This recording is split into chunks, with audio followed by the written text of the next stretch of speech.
This is NTD Evening News.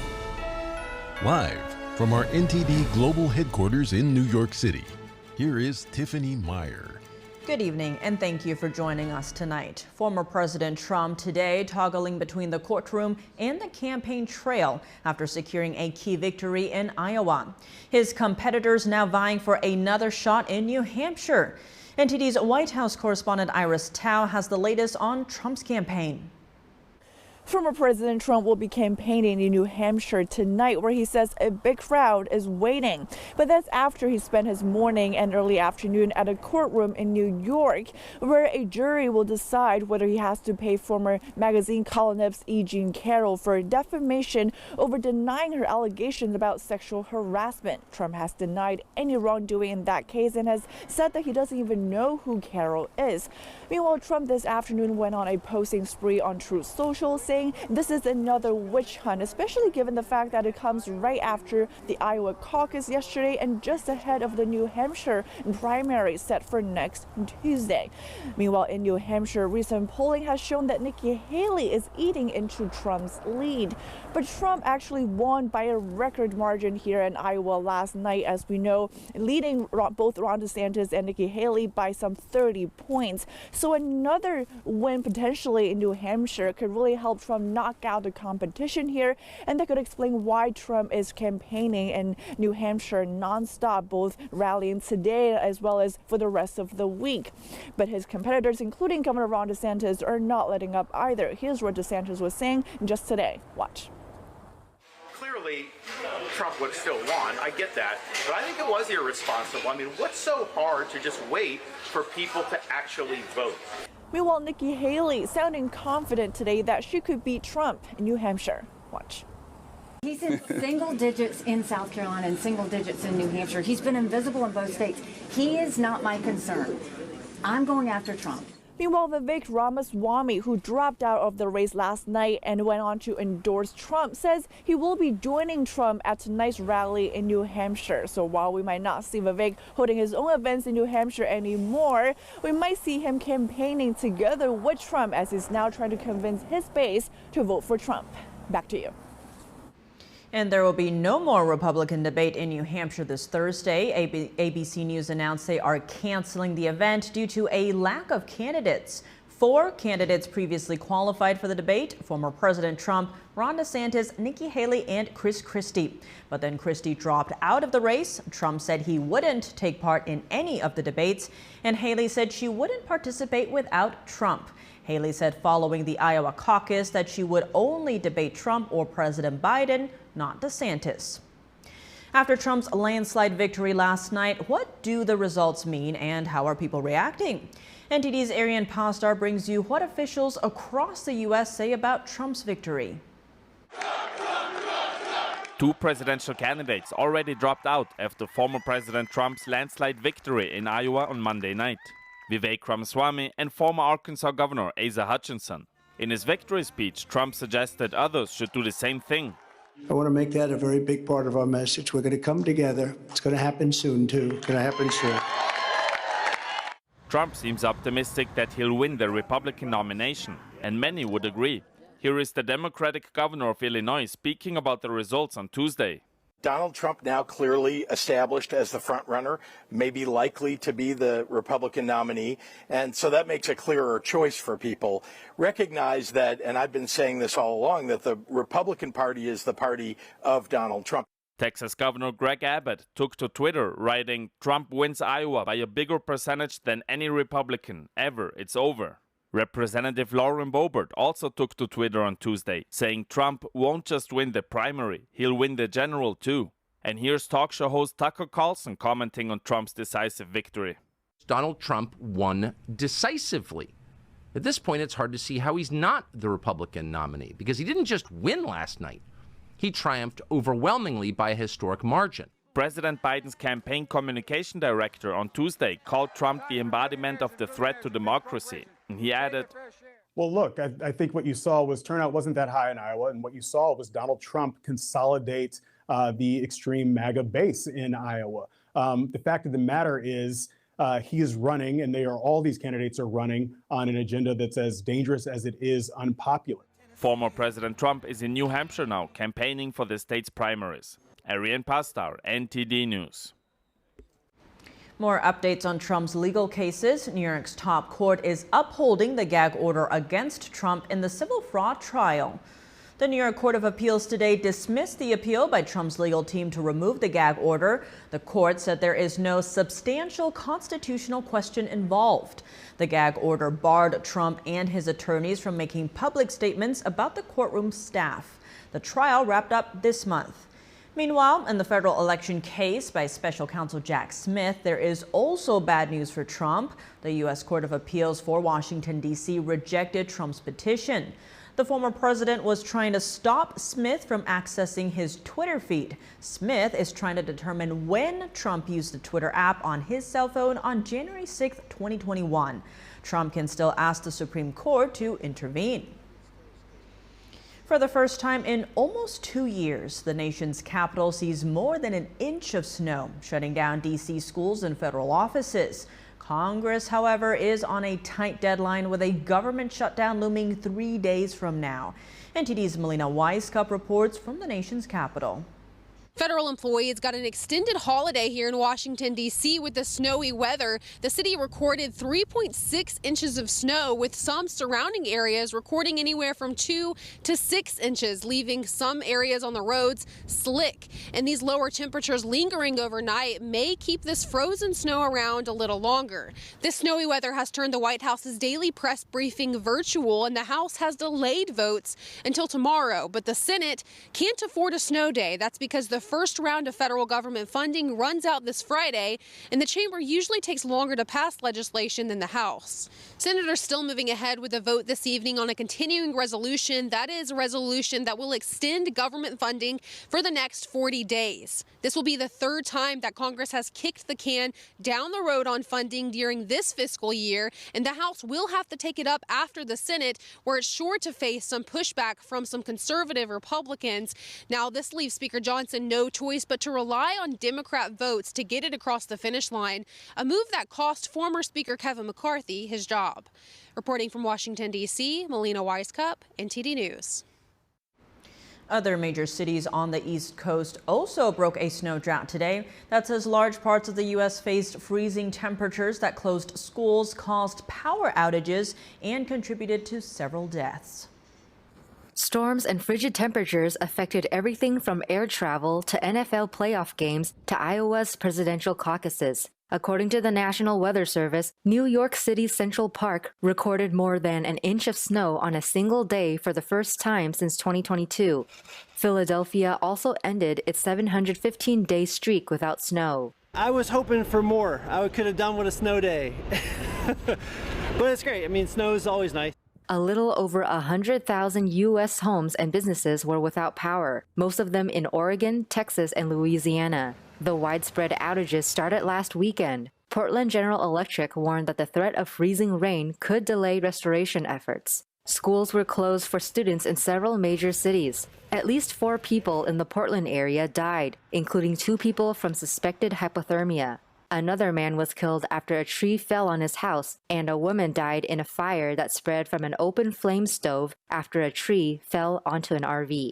In Wisconsin, officials said the deaths of 3 homeless people in the Milwaukee area were under investigation, but believe hypothermia was the likely cause. A Kentucky State Police helicopter rescued 4 campers stranded atop Courthouse Rock in the Red River Gorge area on Monday. They said it was one of the most dangerous rescues ever attempted in the gorge. Freezing rain and sleet are expected to continue across portions of the southeast. In the Pacific Northwest, ice storm warnings were in effect through Wednesday morning. Parts of the Cascades into the northern Rockies could see 15 to 28 inches of snow. Temperatures are expected to moderate midweek, but a new surge of colder air is forecast to drop south over the northern plains and Midwest, reaching the deep south by the end of the week.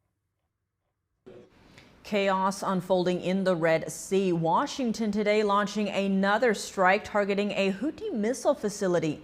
Meanwhile, the U.S. Navy has intercepted its first batch of Iranian-made weapons bound for Yemen.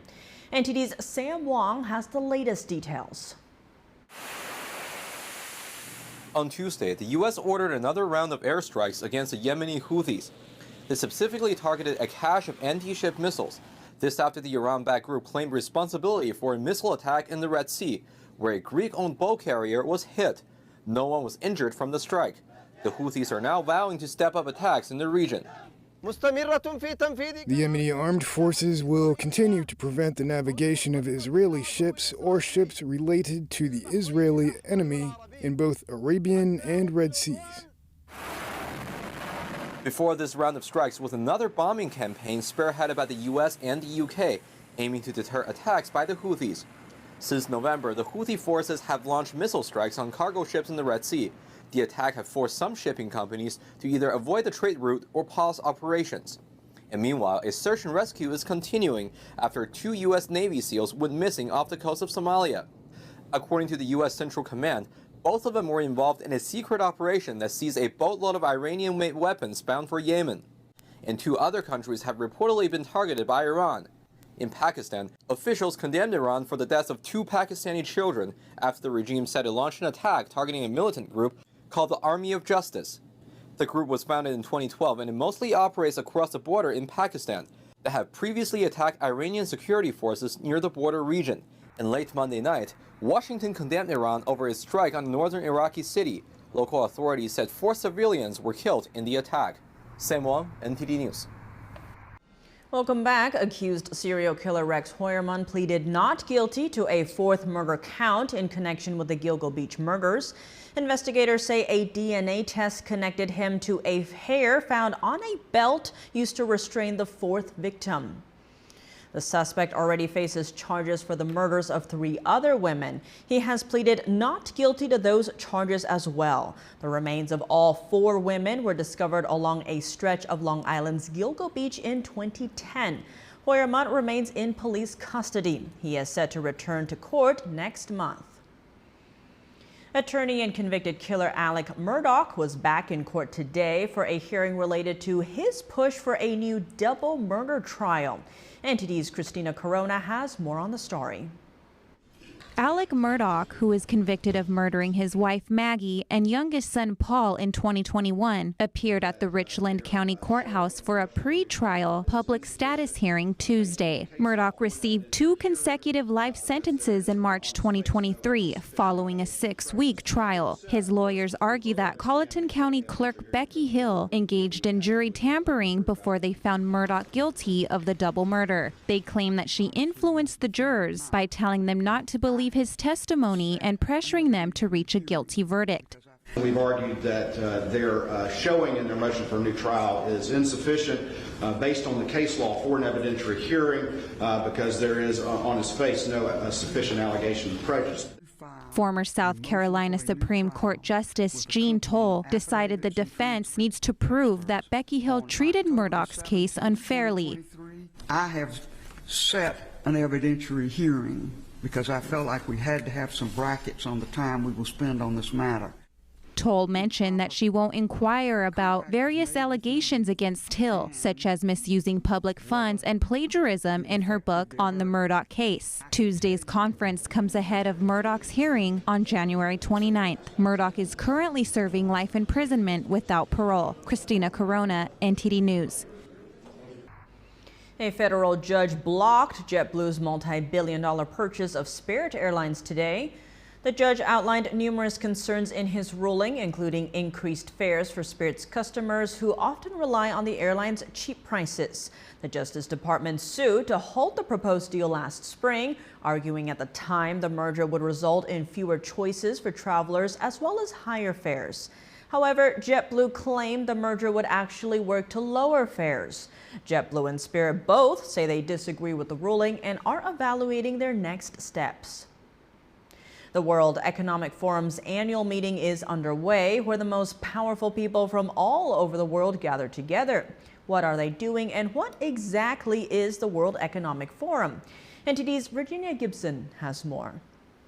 The world's most powerful people have gathered at Davos, Switzerland, for the World Economic Forum's annual meeting. World leaders, government officials, tech executives, NGOs, and business leaders arrive to network and discuss the world's problems. The World Economic Forum is an international nonprofit that aims to shape global political and industry agendas. Led by Klaus Schwab, a German engineer and economist who founded the organization back in 1971. Around 450 people attended the first meeting in Davos. In 2023, around 2,700.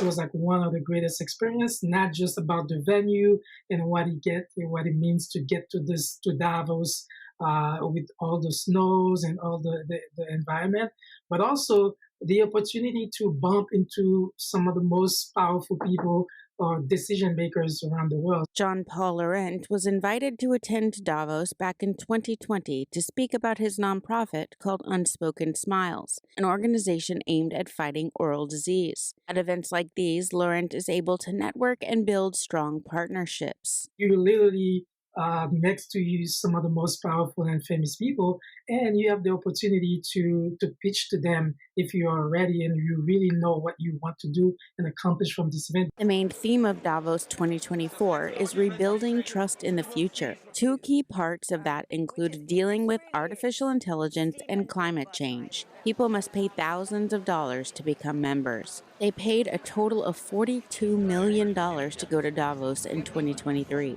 The event also has its critics. Some say it doesn't do enough on climate change, pointing out that attendees fly to Davos on carbon-emitting private jets. Others say it promotes a socialist leftist agenda. The World Economic Forum denies this claim. Virginia Gibson, NTD News. Credit card interest rates soared to record highs last year at an average of more than 20%. The result, a growing number of Americans finding themselves unable to pay off their debt. NTD's Andrew Thomas spoke with a senior industry analyst to discuss the latest survey of cardholders. A bank rate report published Monday found that almost half of credit card users owe interest. That's up from 39% who carried a balance month to month in 2021. Credit card balances fell early in the pandemic. People used stimulus to pay down debt. They were spending less for a while. The New York Fed says that balances fell 17% from Q4 of 2019 to Q1 of 2021. And that was the low point. Ever since then, it's been really a rocket ship upward. Credit card balances have surged 40% since the beginning of 2021. Bankrate found that almost 60% of those respondents have been in the red for at least 12 months, compared to 50% in 2021. Around 40% of those surveyed said an emergency is the reason they're behind on payments. More than a quarter cited everyday spending. The typical household budget now costs about 20% more than it did 2 years ago. And that's just because these price hikes build off themselves. And even though inflation's lower now, prices are still going up, and they're going up off a higher base. When it came to age groups, 55% of Gen X and 51% of millennials reported credit card debt. 48% of Gen Zers surveyed said they owed interest, and 44% of baby boomers said they were in the hole as well. I think all of this adds up to credit card debt is a big deal across demographics. Men, women, different age groups, different income brackets, different parts of the country. Credit card debt is very common, and yet there's still a stigma around it. So is there any good news for Americans with credit card debt? A few silver linings. One is that there are a lot of steps you can take to pay it off. A 0% balance transfer card is my top tip, and these have remained surprisingly attractive and available, even in a rising rate environment. You can avoid interest for up to 21 months with cards like the Wells Fargo Reflect and the Citi Simplicity and the U.S. Bank Visa Platinum. Only 47% of respondents with credit card debt report having a strategy to pay off their balances. Rossman says the other 53% need to face the issue head on. I know it's hard to think about this stuff, but we need to come up with a plan. It's just not sustainable to make minimum payments month after month when you're talking about this much debt at this high of an interest rate. That way, cardholders can actually enjoy rewards like cash back and airline miles, instead of worrying about their balance. Andrew Thomas, NTD News. Joining us to react to Trump's historic performance in Iowa last night, we have a special guest tonight, the former president's very own spokesperson, Liz Harrington. Liz Harrington, thank you so much for joining us. Great to have you on the show. Great to be with you. Liz, several media called Iowa for Trump very early in the night. Now, Trump did leave Iowa with 51% of the vote, and the margin to DeSantis was 30 points. Many were saying he wouldn't get past that historic 12-point mark. What do you make of the historic night last night? Well, it certainly shows that this is far bigger than just a campaign. It is the greatest political movement our country has ever seen. President Trump shattered the previous record of 12 points, more than doubling it. And it was really across all demographics, all types of voters who just want to see their country saved. They know President Trump is the best equipped to do that, to get our economy back, to secure the border, which has been completely destroyed, to stop the endless wars, all these fundamental issues that speak to the heart of trying to make America great again. And he was very magnanimous last night and spoke to these issues and talked about coming together, which I think it's far past time. Listen to what the voters are telling you, and let's unify and take the fight to the corrupt government that is trying to steal away our country. On that note, Trump is facing a slew of legal battles, including some states that want to remove the former president from the ballot. Now, how do you see Iowa's victory last night potentially impacting how Republicans will vote in the primaries to come? Well, I think last night is further proof of exactly why they are so terrified of President Trump. That's why they're trying to take him off the ballot. Because look, when you have paper ballots and same-day voting and you count it in public, President Trump crushes every other opposition. And it's just clear the people are with President Trump. That's why they've thrown all of these lawless indictments at him, trying to throw him in jail. That is the real threat to our constitutional republic. And I think this will only carry us further in momentum to all these other early primary states. President Trump is clearly the best positioned to take on the fight to the establishment. He's already proven himself with his historic first term. The second term is going to be even better. On that note, NBC is reporting that, quote, a loose-knit network of public interest groups and lawmakers are, quote, quietly devising plans to try to foil any efforts by Trump to expand presidential power, including with the military. Now, what does this say about the likelihood of Trump winning and becoming president? I think it says it all. I think it shows how terrified they are. These are the same bad actors who cooked up the Russiagate hoax and tried to steal an election back after President Trump won in 2016 and interfere in the peaceful transfer of power. These are the same bad actors, and they're, of course, getting the band back together. They've never really stopped. After they spied on President Trump's campaign, they tried to sabotage. The list goes on, and of course, the lawfare we've seen now, they're not going to stop their machinations, but we're not going to stop fighting for our country. There is nothing that's going to stop President Trump from running and winning back the White House. And now, earlier you mentioned Trump's message of unity and his magnanimous speech. Now, we did see Vivek Ramaswamy suspend his campaign and go on to endorse Trump at the end of it. How likely are we to see Vivek in a cabinet position in a potential Trump administration? Well, that's probably a little bit early to say, but President Trump was very happy to get his endorsement. I mean, he ran a good race. He was at nothing and ended up at 8%, but you know, Vivek's a smart guy. He saw the writing on the wall. There's no path to the nomination. The other candidates should see the same thing because they spent far more money and got nowhere. So I think, you know, Vivek is smart and he saw what took place last night in such historic fashion. He wants to listen to the people, and we're very pleased that he put his support behind President Trump. Liz Harrington, thank you so much for your time. Thank you. The economy proved to be a key issue for Iowa caucus goers. Joining us now to discuss how each of the candidates did on the economy and how it will play out in the general election, we have Jim Nels. He is an economic analyst and supply chain consultant. Jim Nels, thank you so much for joining us. Great to have you back on the show. Hey, thank you very much for having me. We just saw Trump come out of Iowa with a massive lead, 51% of the vote. Now, the economy and border were top issues for most voters, 3 out of 4, according to exit polls. Now, how much do you see these two issues playing into why Trump was dominating?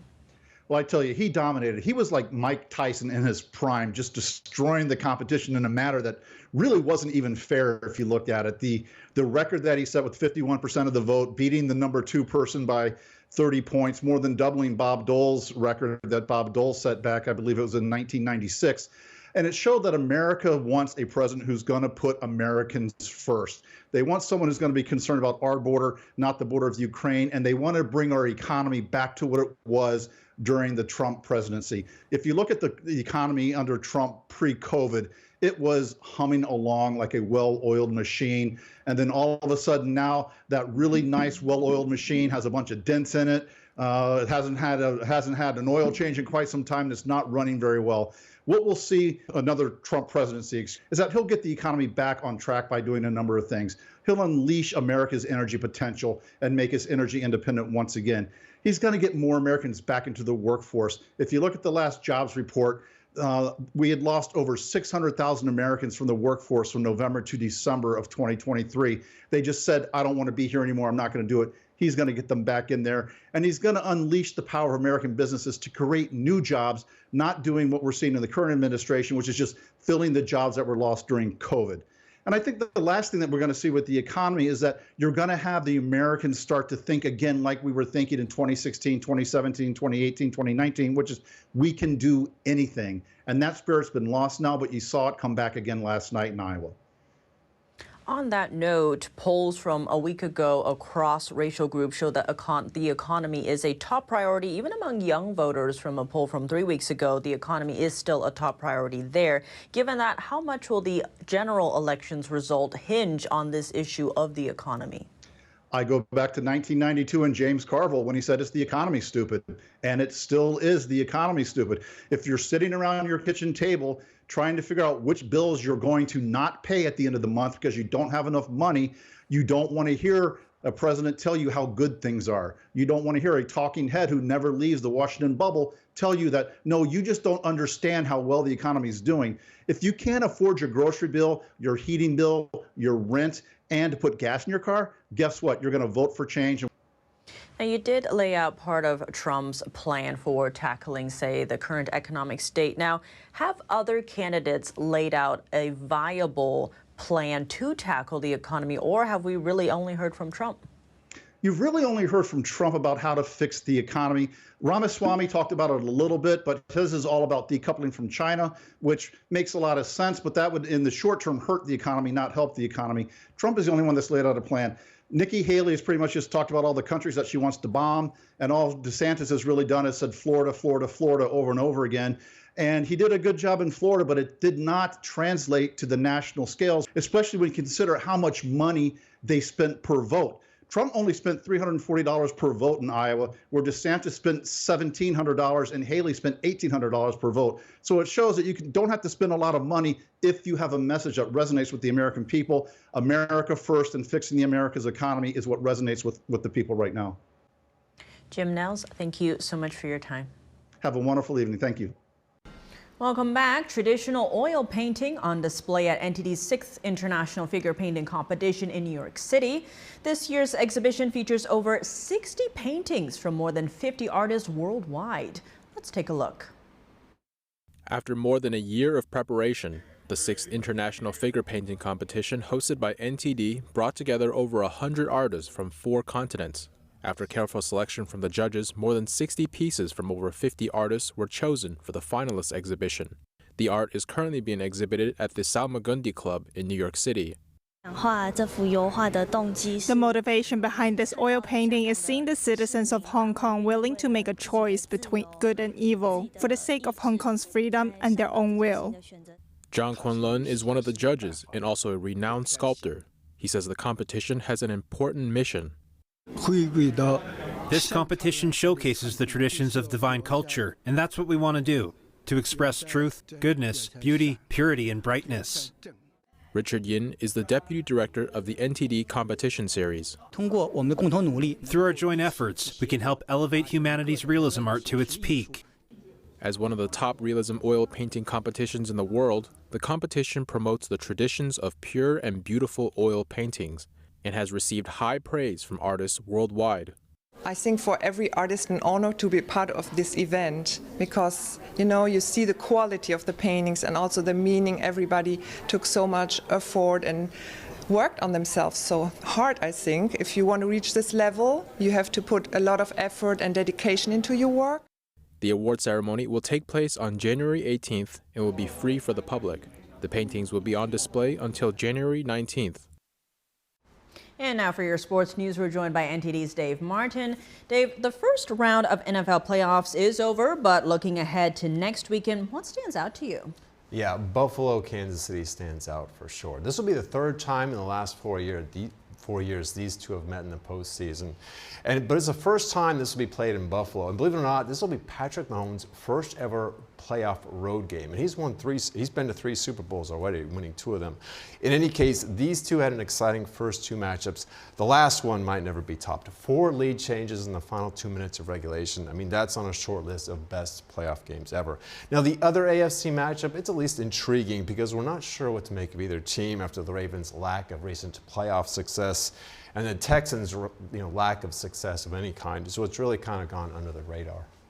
Now, the freezing weather has been the talk of these playoffs so far, but lost in the shuffle were the quick exits by Dallas and Philadelphia. How does that affect the NFC field? Yeah, I mean, the Cowboys' loss was unpredictable to most, maybe, at least not to the odds makers. But they are very tough to figure out in the postseason. Their home loss to Green Bay gave the Packers as many playoff wins at AT&T Stadium as the Cowboys have themselves, 2. I was probably more surprised by Philly's loss last night, though. I know they faltered down the stretch. I think they lost 5 of their last 6. All granted, they'd won a number of close games in a row, which can be fickle. But I thought the playoffs would kind of be a reset for them, but it turns out it really wasn't. In any case, their losses really opened things up for San Francisco. They play Green Bay, who's looking a lot better. The other matchup, Detroit-Tampa Bay, that's looking good. I think I like Detroit in that one. I think they are San Francisco's toughest remaining hurdle.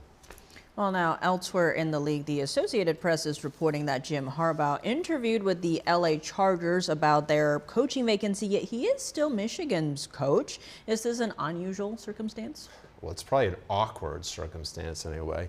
I mean, I can't imagine it helps recruiting during this crucial period, should he decide to stay as Michigan's coach. It certainly is seeming less likely that he will, though the AP is also reporting Michigan has a record offer should he decide to stay. But this is actually not unusual for Harbaugh. There were reports he interviewed with Carolina and Denver last year and Minnesota the year before. Of course, he previously coached for San Francisco for 4 years before coming to Michigan. Now, he's also reportedly hired an NFL agent, so a lot of signs are pointing to him leaving.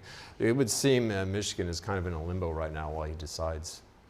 Well, now shifting gears to the NBA, reigning MVP Joel Embiid was asked Monday about the league's new rule that is a 65-game minimum to be eligible for postseason awards. Why is the league now mandating this? It's part of the whole effort to encourage players and teams not to rest their star players. It's a problem that's been growing for the last couple of decades.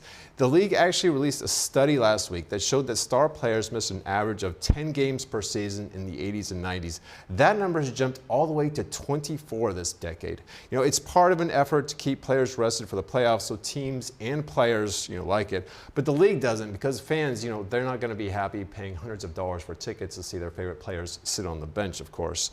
So this season, teams are being disciplined for resting healthy starters, and I really think this rule is to incentivize players to play as well. Well, Dave, as always, thanks for joining us. Thank you, Tiff. And that's all for today's news. Thanks for tuning in. I'm Tiffany Meyer. Good night.